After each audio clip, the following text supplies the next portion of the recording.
All right, we'll go ahead and call the House Bill 4123 Homeless Advisory Meeting to order, otherwise also considered as the local planning group. It's currently 1:31. We'll start with roll call. Andrew, if you'll go ahead and take the role of the advisory board members, I'd appreciate it. Got it. To my left. Yep, Drew Farmer. Jeff, City. Yep, City Coos Bay. Jessica Engelkey, City of North Bend. And then myself, Andrew Brainerd, the director of the Homeless Response Office, and then online currently, Mr. Sweet. John Sweet with Coos County. And Vice Chair David Miller. Right. Those guests online below.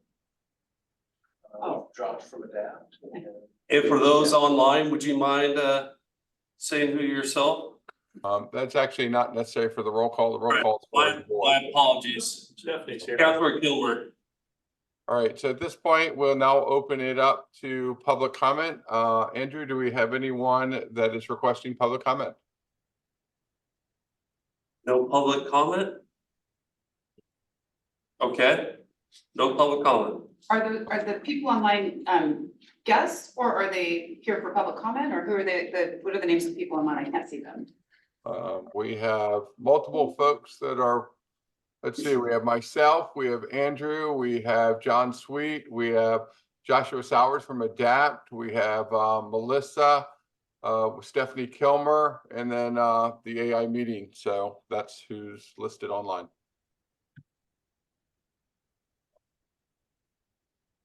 Okay, Mr. Vice Chair, at this time we have no public comments. Okay, at this time, I'll move on then to item number 3. This is the director's report. Andrew, do you want to give your report for the month of February? Yes, sir. Thank you. The team has spent the last month since our last meeting supporting efforts for the point time count and doing brush counts in the outlying areas, partnering with local churches to count as many individuals as possible. Providing technical services and guidance to entering information into the Counting Us app. This year's count yielded approximately 548 individuals. There were some data disparities in how the app recorded some participants. We are still working with the ROC to look at the issue. If we're able to correct these issues, the number will be 652. We continue to hold our monthly stakeholder meetings, which have increased collaboration and helped us focus our efforts more productively and intentionally. During this month's meetings, we focus on strategic plan and how each of our groups fits into that plan. We got some really valuable information from these exercises and look forward to working with these groups on their ideas going forward. You will be hearing about a couple of our ongoing projects here in a few minutes with the update from Major Kaufman with the Salvation Army, Hope Village project. We are also working on initial planning with AYA and the new SPA funding, which is coming. Additionally, we are working with AYA and SCREL to put on a poverty stimulation and homeless trauma workshop coming up in May as well. And that's all I have for my report. All right, Andrew, for the benefit of the board, can you also go into and help us explain and better understand what some of these data and issues are with the point count, time count? So with the help and assistance of Eric's hard work, the project manager here, he's continually been working with a lot of our nonprofits, correcting some data issues. I also want to give credit to Joshua Sowers and a few others that have helped out as well.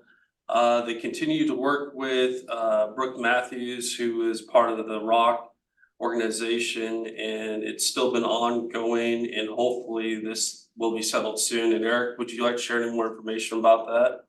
Yeah, do I show up on the screen so you hear? Probably not. Go ahead, come on up. So it turns out that in the Counting Us app, there were survey questions or answers to survey questions that would eliminate the person from counting as literally homeless and qualifying for the HUD definition. So if I went to an unsheltered survey and asked questions, and the person said, oh, well, I stayed at the shelter last night and I cooked shelter, they get eliminated from our results. They don't get moved into a shelter count. And so we've got this about 100 people that fell into that category where they were eliminated because of their answers. And the ROC is working with SimTech to try to sort out how we're going to fix that. As just to step in a minute, as the past executive director at Orca, we coordinated a lot around the point in time count, and to hear that you got it up to 652 is pretty incredible. It sat around 400 for, I think, my predecessor, and the two I did sat around 400. But we also didn't have the advantage of support from Office of Homeless Response. So for you to be able to pull out that data, find those changes that need to occur, and have the time to do that, when these numbers go up, that increases our ability to get funding from the state for the problems we encounter in our community to address homelessness through one mechanism or another and address the externalities. So those numbers are very important. The work that goes into that results in our county being able to take more of our tax dollars back from Portland and use them here for our problems. All right, are there any other questions of the board on Andrew's report? Not for me. All right, at this point, I see that Nichole has joined us, so I'll hand over the chair to her and she can pick up on item number 4, ongoing projects update. Thank you, David, for handling this. We had a community talk with the mayor, which I got stuck there. So we are talking about ongoing project updates, Devereux Center move. We have a couple of wrinkles in that we are trying to navigate. Hopeful we'll have some answers soon on that as far as the funding goes for acquisition. So kind of related to that, I think at our special meeting, there was one kind of thing, you know, I'm new in this role and I recognize that I don't have land use backing. I also don't have permit backing. I don't have, I'm good at math. So that doesn't give me a good enough scope to maybe respond in times when I should. At our last special meeting where we had a conversation about this project, there was a concern raised about the current location and it maybe not operating up to code and with standards. And I just want to clear, I asked some questions so that I could learn. We, I believe in the state of Oregon, specifically, I know for the city of Coos Bay, operate under Oregon Structural Building Code, which is, as I understand, different than International Building Code. And so I want to clear that. I talked with our code enforcer, or our building official, and based on what we know, the past built structure, the past limited improvements that have happened there, we don't have concerns related to not meeting building code. So I've learned that, and I thought that was fair to share this in the same space that I heard the concern. So I don't have much else to add as far as an update on where we're at. I have talked to CDBG folks and also CCD. Lehigh and I are ready to roll in April to start that process. You know, as we know, CDBG grant applications are extensive. So there'll be some, I see my video is funky. I'm gonna turn my video off. There'll be some work we need to do just to prep for applications. So we're ready to do that. And we have it on the books to do that starting in April. So that would maybe, I guess, any questions?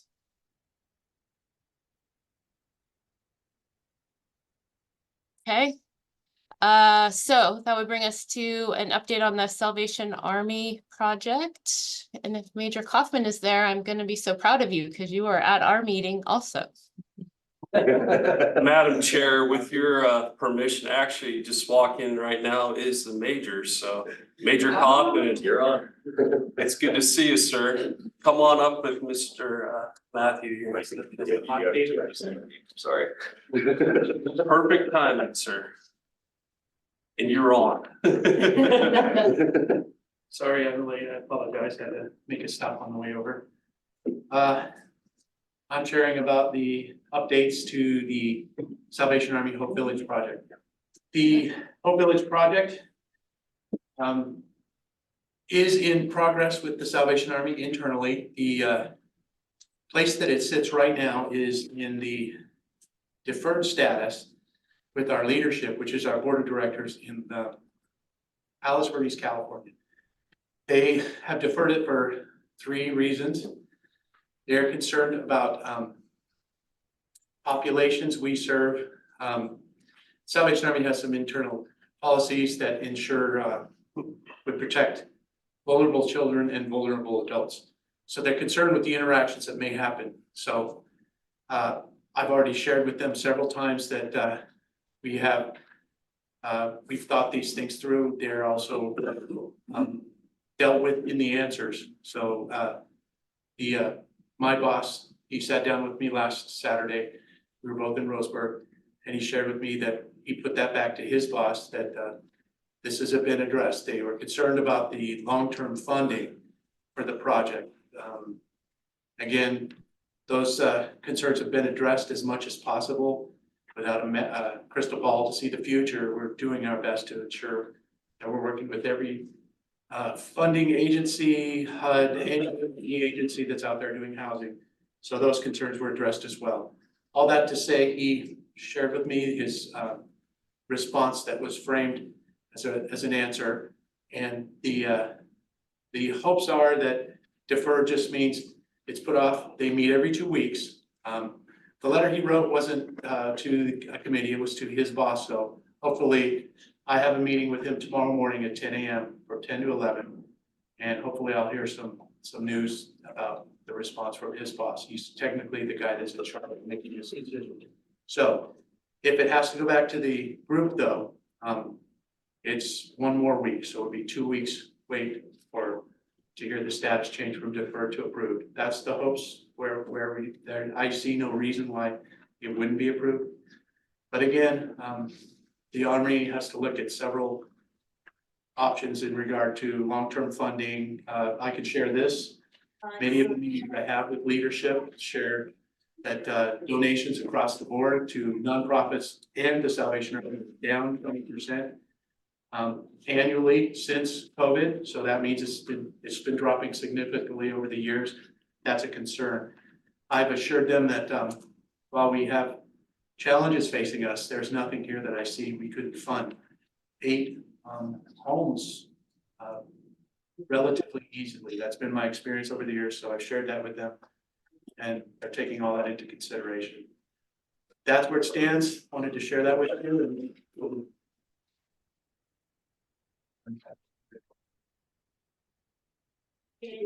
Okay. Any questions? Okay, I'm not seeing any. Check. Yeah.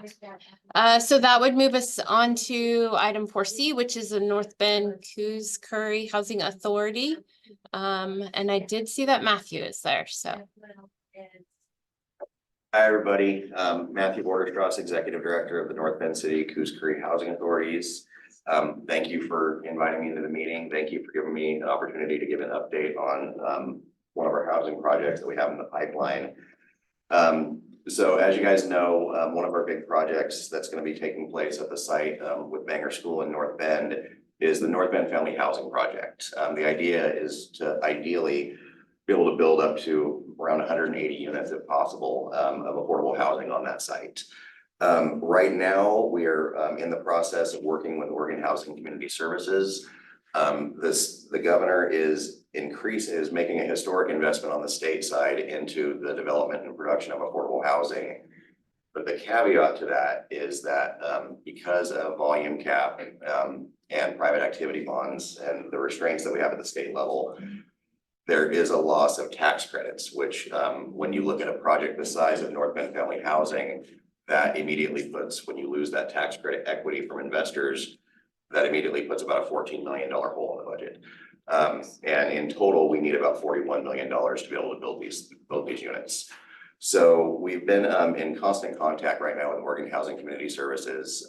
They are trying to wrap their arms around the loss of tax credit equity on top of the housing production investments they're doing. In talking with them, we let them know that we're pretty agnostic about where the money comes from. Ultimately, we don't care what consolidations we have to do. We just need to get to that $41 million mark so that we can begin making the plans for building these units. Currently, because of some of those constraints, the state, we're in a lot of meetings with Andrew Bell, the executive director of Oregon Housing Community Services. We are trying to find a way, if there is a way to consolidate home funds or other types of funding sources that can help fill in that gap that we lose from the tax credit equity.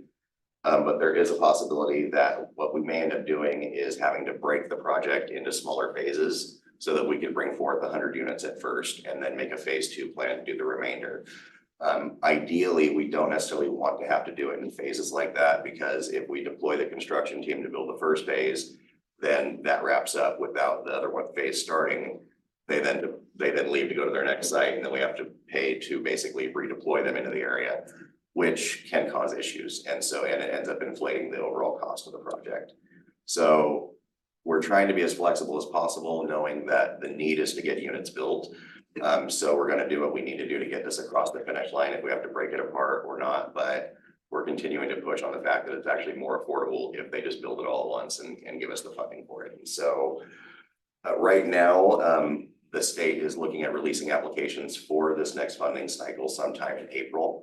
But admittedly, they haven't quite demystified it yet on their end. So they're still trying to figure out exactly what this is going to look like for the statewide pipeline of housing developments. In talking with the state and talking with the governor's office, this project, when we didn't get awarded last year, we appealed it. We got a lot of letters from community organizations, from our different political bodies here locally. They took notice to it. And so the state is looking at this project as a definite priority for trying to figure out a way to get it across the finish line so they can do an investment into affordable housing in the South Coast. As we're doing this, we're also actively working on releasing project-based vouchers. Project-based vouchers would be placed in the North Bend Family Housing site, but also we're looking at placing them in the NHA sites for Gloria Day and Inglewood. That way, those vouchers can also help other housing projects locally get built. So as we're trying to build this one, we're also actively trying to break down more of the silos to get more of our own resources as a housing authority into the community so that we can help other housing providers also build. And so on top of that, we're changing the way that we operate. We're changing the way that we partner. I can tell you there are not enough hours in a day to keep up with all the different pieces, but I'm excited because we're trending in the right direction. I do believe that we are going to be able to get the units built. I do believe that we'll be able to get them built soon. It's just a matter of continuing to show up, be that squeaky wheel, and just I'm constantly going to be in OHS email box until we get to a resolution around this.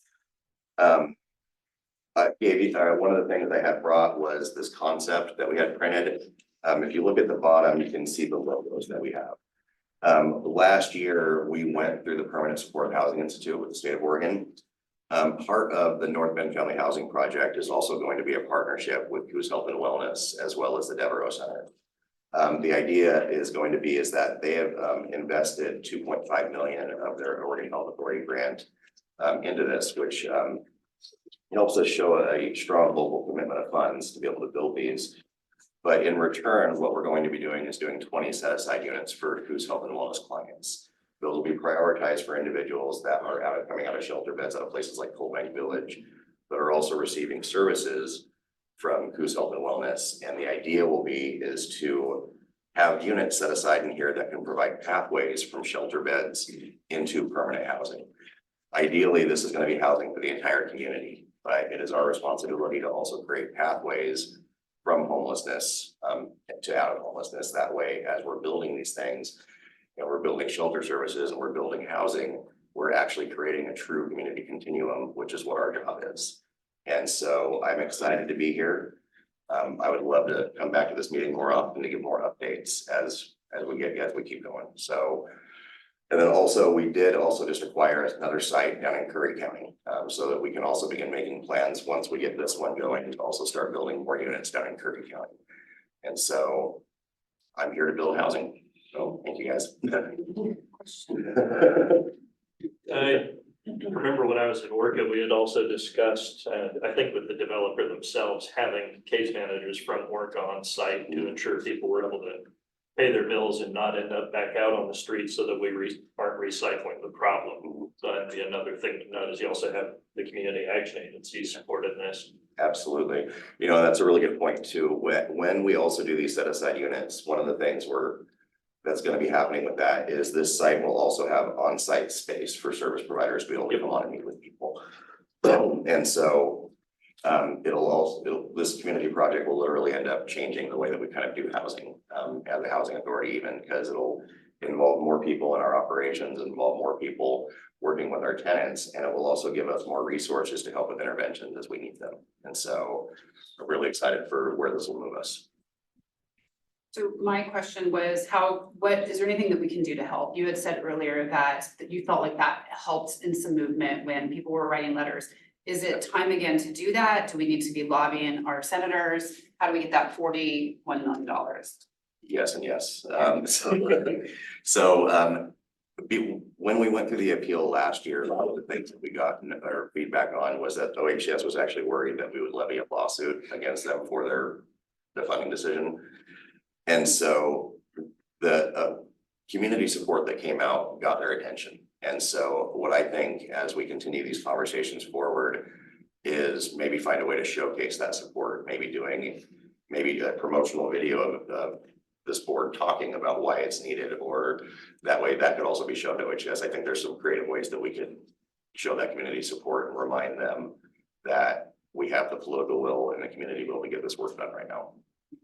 And so 180 units is the anticipated number. That's kind of the goal. Say it again. That's the goal. That's the goal. Yeah. And out of the 180 units, 20 units earmarked for Coos Health and Wellness clients. Yeah. The other 160, just so I can communicate back to people in North Bend that ask me questions, so there's differences, right, between low income to Right. what is the terminology for this project? Yeah, so basically, because of the project-based vouchers and then everything else being affordable housing, we're gonna be supporting the individuals in the community that are from 30% area median income to 60%, up to 80% sometimes. Okay. And so it's gonna be affordable housing for the most vulnerable in our community as well as the general community. And so those are done, is it something like most easiest way to understand, you would describe something like a sliding scale, Pretty much, basically? yeah. Okay. Yeah, I think sliding scale is probably a very appropriate way to be able to kind of depict that. Would you be able to get us kind of a boilerplate version of what we should send to the senators and House reps so that we can disseminate it to our communities to get broad citizen participation and preferably inundate them? Absolutely. Yeah, no, I have a lot of the letters that everybody wrote that I could draft up and kind of create a template for kind of the main talking points that we want to get. And I can share it with the board and everybody. So one of the things I said, I'm the vice president of the League of Oregon Cities, and I'll be traveling to Washington DC at the beginning of March. Mhm. And we'll have time with Dalfoyle, Merkley, and White. Okay, So that's, prep me. thank you. So there's another thing. So the loss of tax credits. That's not a state of Oregon issue that they necessarily have control over. The volume cap is controlled by the federal government. There is a bill that addresses that specifically to look at raising that has passed the House of Representatives and currently going through the Senate. And so I can get you guys information on that too, so that can also be a talking point. I also think there's an opportunity because I was at a Housing Authorities of Oregon meeting yesterday. And when we were getting our legislative update, I asked the question, are the legislatures in the state of Oregon being updated on, yes, they're allocating this historic investment the governor is pushing through, but are they aware of how complicated it's about to get because of the loss of tax credit equity and what this means for those projects? And the feedback that I got is that there's a lack of awareness on our elected officials on that side. And so that's a piece that I think we also can help educate our local representatives on is that that's a piece that the state at least needs to be aware of at a legislative level. That way they know that the investment that's being done is not necessarily the magic bullet that we hope it is. So. Good item for the LOC. I was gonna say, yeah, let's connect. with Okay. Greg. Okay. All right, does anybody have any other questions? I have a question. Where were the locations of these again? So, yeah, so the location for this site is, do you know Broadway Avenue over in North Bend? Mhm. The old Banger School site? Mhm. That's the location, is that site. Okay, and there's just the one location or? Yeah, just that location for the units. So it'd be one site for that entire apartment complex. You had mentioned Curry, Oh, maybe sorry. that was, I probably can go, so I also mentioned that we bought a site down in Gold Beach where we can build units down there too. So that was just an announcement. I was just throwing out there that we also have that one starting. Thank you. You're welcome. And Yes. Major Kaufman, do you have? I have a comment more, on the AMI, Mhm. it sometimes helps people in transition to raise AMI from 80 to 100, because like, you know, I'm doing well in my life, but I only want to do this well because I don't want to lose my housing. So we can raise it. Yeah, in fact, with our current housing choice vouchers, we have approval to go up to 110%. Oh, so I got even Yeah. better. All right, well, that brings us then to our board comments. I'm gonna start with the folks online. So Commissioner Sweet, if you have any comments? Not anything real constructive to add. I've been disappointed by some of the resistance to moving the center. And not just the resistance, but how rude and crude the resistors have been. I'm disappointed in a lot of our people. Yeah, I think that's fair. Sometimes that's because people don't think they've been heard. So, you know, point taken, we can always do a better job, but. Let's see, David, did you have any comments today? Certainly appreciate the updates from the Salvation Army and also the Housing Authority. Always appreciate the partnerships. And I really concur with Commissioner John Sweet. You know, I always tell folks, you know, it's acceptable to be hard on the issues, but not the individuals. And there's been a lot of lines crossed. And it's unfortunate. It's part of the dialogue. As I said in my comments at the last meeting, the emergency meeting, the Devereux Center provides a invaluable service in our community, and we are collaboratively working together to address that and the relocation of that so that we can actually have more wraparound services. Without that center, we would all be stymied with a lot more homeless issues. And so there is dialogue that's going to have to continue. And as Nichole addressed earlier, we're working through the state. We're hoping to get some answers on the funding mechanisms and the allocations that were drafted up because we have a controlling contract and we need to stay within the 4 points of that document in order to affect change. And so at the end of the day, we're still beholden to the 8 shelters and the 32 rapid rehousing and a 2-year funding process that on this particular funding that we have, the House Bill 5019, we have through a specific date in 2015. So those are my comments. Thank you. Counselor Kilmer? See if my video comes on. I don't have a great signal in here. Thank you again for reminding me this morning, Nichole, that this was coming up because I forgot last time. Great to hear the updates, and I share some of the disappointment, but I think it, as Nichole said, it just kind of comes with the territory.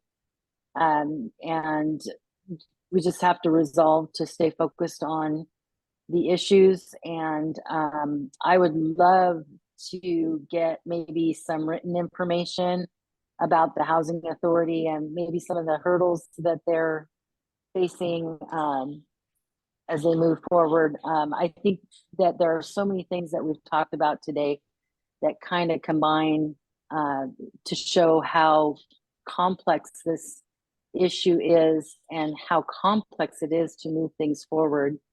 But I think, you know, as always, communication is important, and having those bits of information as we move forward with the potential move of the Devereux Center, having that information and being transparent and being open to communicating with our constituents is really important, and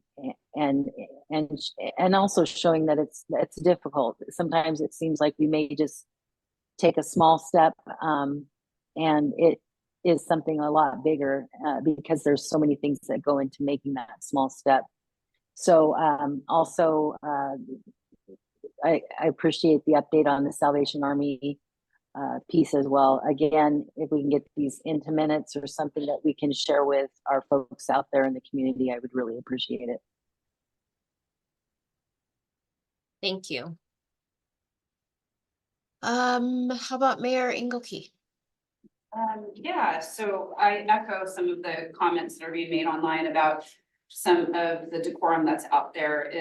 I think it often gets lost as well. We have people who are working really hard in their positions, and then we have elected officials that are volunteering in those positions. And, you know, it's not lost on me when I look at like Commissioner Sweet and, you know, Stephanie Kilmer and you know, Drew Farmers over here, wear several hats in the community and aren't paid to be in these positions, and they're doing it because they love the area and they're trying to make it better. And where we're at right now nationally didn't happen overnight, and it's not going to get fixed overnight. But what I love that I'm hearing with this group and the presentations that we hear today is that these are multi-pronged approaches. And when people say to me in the community, Jessica, we need low-income housing, I always say, yes, and yes, we do. And we also need workforce housing. And we also need high-end housing to attract everybody who participates in the economic will. So I think it's great. I really am fingers crossed on the Salvation Army project because we don't really have much like that with the family housing. I think this would be you know, something that 180 units, 2 to 3 people in a unit, we're changing the lives of 600 plus people in there. So please let us know whatever we can do, and we'll reach out with you and try to, anything I can do to lobby to see what we can come up with that 41 million. And then we have other people in the room too that are working and volunteering as the president and the vice president of the chamber and Oregon Adventure Coast. And so it's neat to see the room here filled with people from all different parts that make our community special. So I appreciate all of you for coming. And I think we just got to keep on marching on. Like I said, it's not going to get solved overnight, but we're at least making steps in the right direction. Thank you. Councilor Farmer? Yeah, so the housing topic, absolutely, we need it across the board. My section of social services, my background is the employment side, so I tend to be at the tail end. Somebody's stabilized or about to be stabilized, I help them find a job, they get housing, they're off on their own again. But for the purposes like the Devereux Center, I need somewhere that these folks get filtered for me. I need to know who does want to move forward, who does not want to move forward. And that is how I see the role of the Devereux Center. They're my triage site. They're going to take people in, some they can work with, some they can't. And the people they can work with get forwarded to Bay Area First Step is a big connection there to get people sober, Coos Health and Wellness for the mental health side. And then somewhere over the course of those sites, those folks filter their people out to me to get them jobs. But if there's no housing out there for the 30% to 60% AMI, I've got no house to move them into when I get them jobs. Sometimes they are homeless already when I'm working with them. And then if there's no middle income, I don't have case managers working at Coos Health and Wellness to maintain this person in a stable system. stable situation so that they don't decompensate, lose their job, and end up out on the street again. And then beyond that, I need doctors who are gonna address the person's medical needs. I need psychiatrists who are gonna handle their mental health needs so that I don't have my client lose their housing and end up back out on the street again. So without that full continuum of housing, we can't fully address the issue. If all we've got is affordable housing, I've still got nobody to make sure my person keeps their job and stays independent. So yeah, part of the importance of the Devereux Center to me is they're my filter site, their triage. Triage is never pretty, but it has to happen somewhere. Otherwise, I can't find who's gonna make it and who's not. And then on the general topic of decorum, I expect people to be pretty upset. I worked in mental health. I'm used to people yelling and screaming at me, very upset. But I expect higher of certain individuals. If somebody wants to be a leader, they have to conduct themselves as a leader. Adam does it very well. Adam and I have talked. I appreciate that he listened, learned, that he identified problems at the state level. That's what I've sought to do in my position as I got into this, so I can identify what's broke, find which bones don't work right, we snap them, we set them back properly.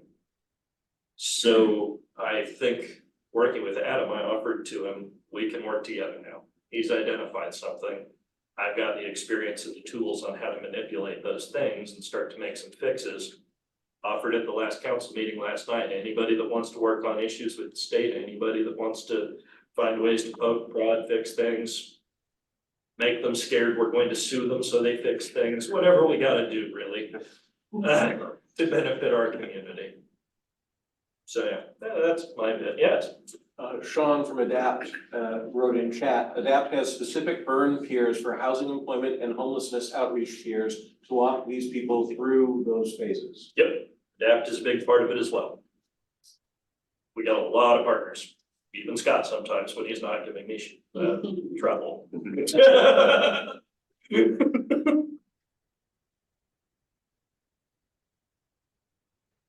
All right, if that is, I think I caught everybody. Dear Nichole, John Sweet, you got me wound up again. Okay. Come back on. Yeah. I sit here and I listened and I remain convinced that we are trying to address symptoms, not underlying problems. And I think we have enough underlying problems in our state that if that's all we do to address housing, we'll never catch up. And I think last month I gave my rant about how the state is reducing timber harvest on the lands they manage and eliminating production within the state of enough lumber every year to build half of the 30,000+ homes that the governor wants to build in the state. Not only that, it's a number that's big enough that it would be 1% of the nation's total annual housing needs. And that's a big number when we're doing something here in a few counties that can impact what goes on in the nation by 1%. How do we expect when we eliminate production of housing materials to ever make housing affordable? Number two, I suspect, I have no data to back this up, but that Oregon has become a haven for people who want to be able to use drugs and not be penalized for it. And how many of those people do you suppose could afford a house? Or maybe even the rent of a home? So we can expect, so it's no wonder that we're amongst the 3 worst states in the nation in incidence of poverty, of incidence of homelessness. We are also, I think, about 48th in the nation in educational rankings. the only state in the nation whose scores in both reading and mathematics dropped last year. If we don't have an educated populace, how can we ever expect them to be able to have a job that would provide enough money for them to buy or a home or even rent a home? And last on my today's list is, what have we done in the state to ease land use regulation and planning restrictions? You know, the cost of getting and the time it takes for an individual. And that's what we're stuck with here. We don't get big housing projects. We get onesies, twosies, which means that the builder, the owner has to take time off work to repeatedly probably go back and forth to the planning department to get permits to build. And then land use restrictions. We have land that's not very good for timber, not very good for agriculture, and yet we can't build on it. These things just blow my mind. And I don't think, unless, as we're trying to work with these issues with homelessness and with housing availability and affordability, that if we don't run these problems back up the tree or back up the flagpole to the state level where some of these issues can be addressed, we're going to have a hell of a time ever getting ahead of the curve. I don't think we ever will. That's this month's rant. But I'm serious about, we've got to push back up the hill what we're seeing here on the ground, so that the people that can do something about these issues I just talked about are aware of how it impacts our state. I don't know that they are, or maybe they don't care. I hope it's the first. To circle back on the I don't care part. A couple of years ago, I served on the rulemaking committees for House Bills 2001 and 2003. I was appointed to it by the League of Oregon Cities to be a rural representative. And it was bills passed by the current governor. And in this work group, they were talking about parking spaces for properties. They didn't want to acknowledge my input and wanted me to show a study as to why a two-person household with 2 jobs in rural Oregon might need 2 cars. Yeah, they just weren't gonna entertain my statement because I didn't have a study to explain why you may need 2 parking spaces for 2 cars if you have 2 working people in rural Oregon. Make bus service do they think we have down here? Yeah, the committee was run by a property developer out of Portland, so it's better if they didn't need parking spaces.